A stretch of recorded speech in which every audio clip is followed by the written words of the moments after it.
एक गांव में एक गरीब किसान रहता था जिसकी जिंदगी संघर्ष और मेहनत से भरी हुई थी। जब सूरज की पहली किरण फसलों पर पड़ती तो वह अपने खेतों में काम शुरू कर देता।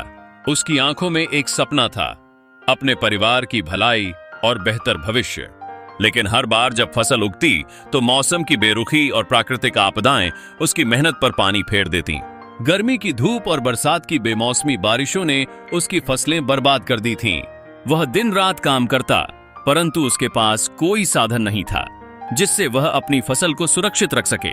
कभी कभी जब उसके पास खाने के लिए भी कुछ नहीं होता तो उसकी पत्नी और बच्चे भूखे रहते।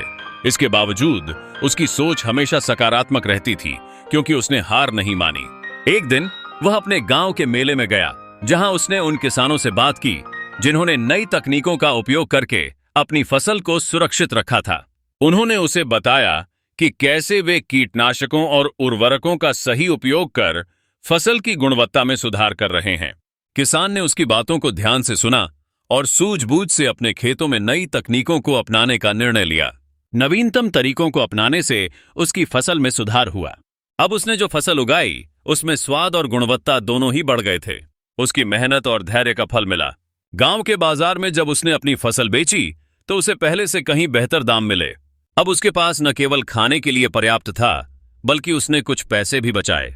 धीरे धीरे इस किसान ने अपने जीवन की परिस्थितियों को बदलने की शुरुआत की।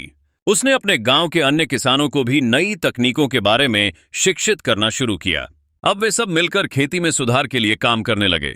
इस तरह गरीब किसान की मेहनत और संघर्ष ने न केवल उसकी जिंदगी बल्कि उसके पूरे गांव की बेहतरी के लिए रास्ता तैयार किया।